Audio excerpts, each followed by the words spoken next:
Sí, pues es que básicamente sí fue eso. O sea, es decir, existe el criterio de la Corte en el cual se establece la jerarquía constitucional, bueno, sí, la jerarquía constitucional en primer plano, después continúan los tratados internacionales y posteriormente las leyes federales. Pero ahora, mi pregunta iba, por ejemplo, nosotros, no sé, bueno, por ejemplo, salió una ley que regula la privación ilegal de la libertad en su modalidad de secuestro express, o en otro caso, ¿no? Tratándose, por ejemplo, de la delincuencia organizada. Entonces, por ejemplo, en dado caso de que alguna de estas normas pudieran llegar a ser declaradas inconstitucionales o en contra de algún tratado internacional, ¿qué sentido, por ejemplo, tendría el legislar estas materias si de todas maneras, bueno, se tiene la posibilidad de acudir a una convención?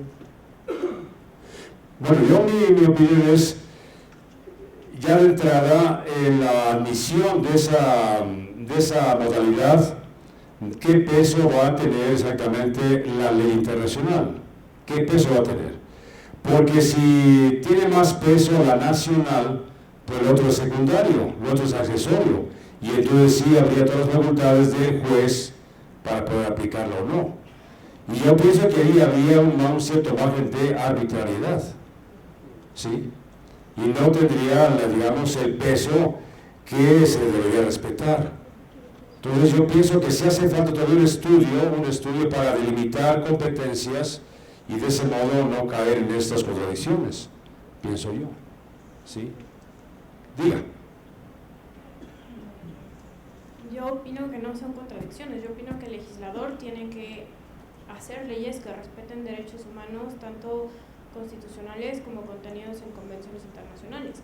Si el legislador no lo hace, como recurso excepcional, el ciudadano tiene que acudir al Poder Judicial, que lleva a cabo un control de la legislación. Y desde mi punto de vista esto no genera arbitrariedad, sino mayor seguridad jurídica para garantizar el respeto a derechos. Bueno, ya en ese plano, desde luego sí, porque ya una autoridad máxima que es el Poder Judicial, ya sería para intervenir, para juzgar cómo se han tratado o qué poder se le ha dado a las normas, ¿no? En ese caso. Y sí, ¿a quién se debe tener el ciudadano común y corriente?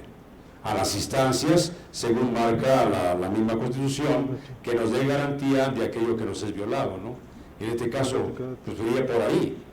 Pero sin embargo, yo pienso que sí faltaría todavía un estudio más, ¿no? Eso sí, para que no se prestara confusión incluso en este terreno que es tan delicado, ¿sí? Bien, ¿algo más allá? Bueno, considero que cuestión de la inaplicación de algún artículo, de alguna convención, de algún artículo que sea inconstitucional, que el juez considere que no lo puede aplicar, es cuestión de facultad o de la facultad que tiene el juzgador para no aplicarlo, porque no tiene esa facultad. Ya iría a otra segunda instancia donde debe de ver si está la inconstitucionalidad o si ese artículo es contra la Constitución y se habla del control difuso de convencionalidad. Es por cuestión de la facultad de cada juzgador, que se deje de aplicar cuando es un juez que no tiene esa facultad de decir si es inconstitucional o no. Bien hecho es que no lo aplique, que sea en perjuicio del ser humano. Exacto. Entonces lo deja de aplicar porque no tiene la facultad de decir si es constitucional, aunque él lo advierta. Para eso está otra instancia con otro juzgador, que entonces es como se llama el control difuso de convencionalidad. Muy bien, muy bien. ¿Alguna otra cuestión? Quiero aclarar, no soy abogada, entonces a lo mejor voy a hacer una pregunta elemental, pero es por esto. Comentando lo que están diciendo los compañeros de que si la Constitución especifica algo en un artículo y luego un tratado internacional contradice esto y todo, yo pregunto, ¿en dónde queda la soberanía? Bueno, en este caso, la ley y la soberanía, ¿en dónde está? Para mí es un tema confuso, ¿Por qué? El soberano es el pueblo, por un lado. Que el soberano es la Constitución, por otro lado. Pero en términos legislativos, la soberanía la tiene la Constitución en cuanto a nivel interno. Al modo de ver, ¿por qué? Porque en esta reforma ya los tratados tienen que estar a la misma altura de la Constitución y tienen que ser observados de igual manera. ¿Sí? El peso lo tienen para que los estados se obliguen exactamente a entrar dentro del control internacional. ¿Sí?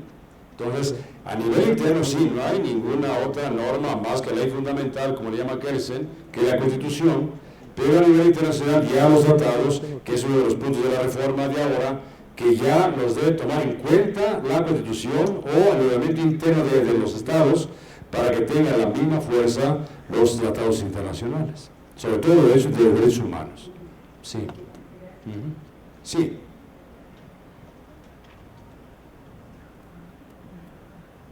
Sí, gracias. Respecto a lo que decía mi compañera de la soberanía, yo creo que no se ve afectada porque al México firmar tratados internacionales se hace parte de ellos, entonces por tal está aplicando tal soberanía. Ahora, en cuanto a la Constitución, que una norma de la Constitución se contraponga con algún tratado internacional, se supone que para eso está el Poder Judicial, para utilizar el control de convencionalidad y poner y valorar el rango en el que se encuentran ambas normas y utilizar el derecho pro persona, es decir, defender el derecho humano que se está velando. Sí, bueno, en relación a lo que comentaba ahorita la compañera y a lo que decían hace un rato en cuanto a jerarquía de normas, yo recuerdo en mis clases de constitucional, no se habla de una jerarquía de normas, se habla de una supremacía constitucional. La Constitución está arriba de todo, incluso de los tratados internacionales. La misma Constitución habla de la Ley Suprema de la Unión, que establece la Constitución por encima y abajo, al mismo rango, tratados internacionales y leyes generales. Esa es la Ley Suprema de la Unión, lo propio de disposición de la Constitución. En cuanto a hablar de las antinomias, si la misma Constitución, por su carácter de suprema,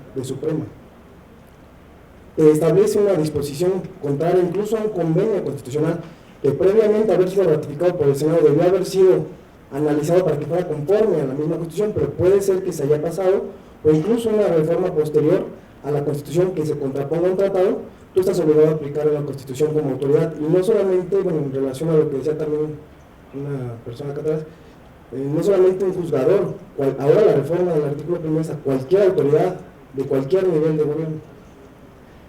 Bueno, eso sobre ese tema de que yo difiero, no se habla de jerarquía, se habla de distinta aplicación, ámbito de aplicación de las leyes y supremacía constitucional, según mis clases de constitucional, lo reitero. Ahora otro tema que también me parecía interesante. Yo la verdad pienso que los derechos humanos no es un descubrimiento actual, no es, o sea, bueno, usted lo ha dicho, o sea, viene desde hace muchos siglos incluso. Simplemente ahora todas estas reformas, yo no le veo gran diferencia a lo que había antes.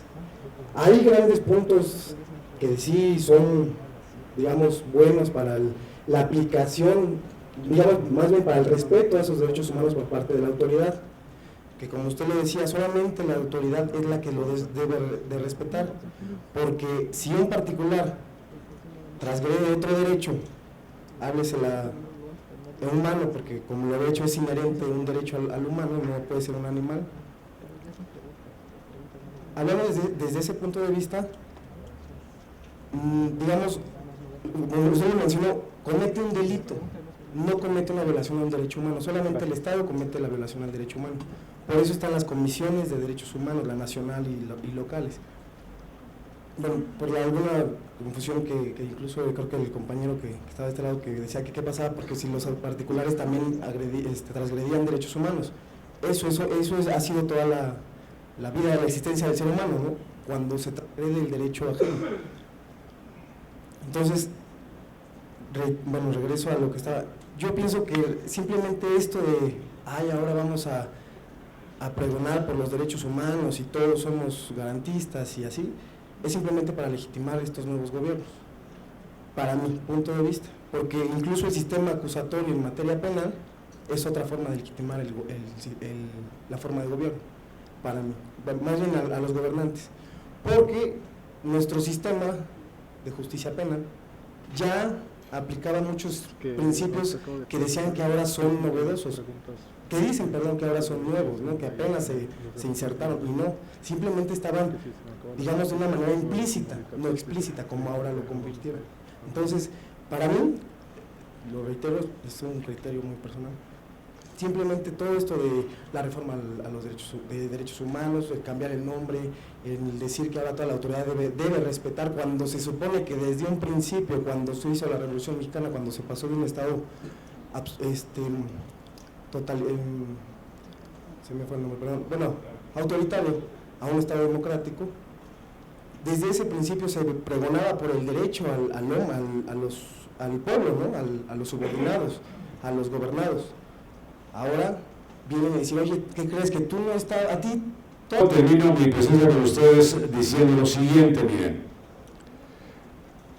Ya hablando del Estado, hablando de toda la historia y retomando lo que usted acaba de enseñar, ¿su nombre? Carlos.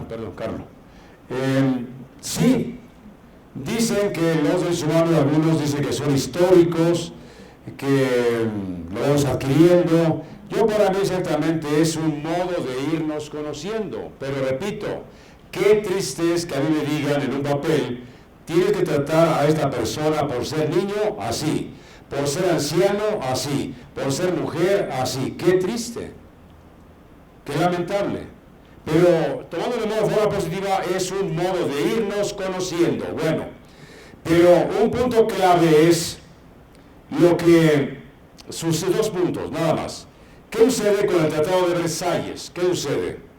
Dada el flagelo de la guerra, se ven genocidios, en fin, toda esta cuestión, y vamos a instituir la Sociedad de Naciones, con el fin de que no haya otra guerra. Bueno, se erige la Sociedad de Naciones en raíz o a base del Tratado de Versalles.